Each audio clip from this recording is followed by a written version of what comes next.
Cherries కాసినాయని మొన్న ఒక video పెట్టిన కదా!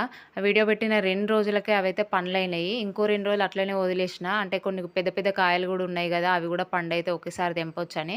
కాకపోతే ఇగ అవి పండ్లు కాలేదు. ఇగ ఇవైతే రాలిపోయేటట్టు అయితున్నాయి. అందుకని జెప్పేసి వీటిని కట్ జేస్తున్నా. వీటి కలర్ అయితే రెడ్ కలర్‌లో సూపర్ అంటే సూపర్‌గా ఉంది. ఇంకా చెట్టు నిండా కాయలు అన్నీ ఒకేసారి పండితేనైతే అసలు చూడ్డానికి చాలా అంటే చాలా బావుంటది. ఇంకా వీటి టేస్ట్ విషయానికొస్తే ఇవి మరీ పుల్లగా లేవు, మరీ తియ్యగా లేవు, అట్లని చప్పగా లేవు. అంటే మిక్స్‌డ్‌గా ఉన్నాయన్నమాట. మూడిటిని మిక్స్ చేస్తే ఎట్లుంటాయో అట్లుంది. ఓకే. బావుంది తినడానికైతే. కాకపోతే వీటి సైజు మీదనే డౌటొస్తుంది. మరి ఇంత చిన్నగున్నాయి, రేగ్గాయలంతనే ఉన్నాయి. వీటి సైజే ఇంత ఉంటదా? లేకపోతే వీటికి కుండి సరిపోక ఇట్లా వస్తుందా? అర్థం కావట్లేదు.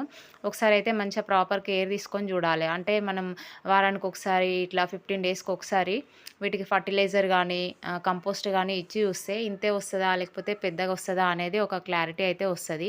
సో, ఇంకా ఫుల్లు పూత ఉంది. ఇంకా మస్తు కాయలొస్తాయి. చూడాలి.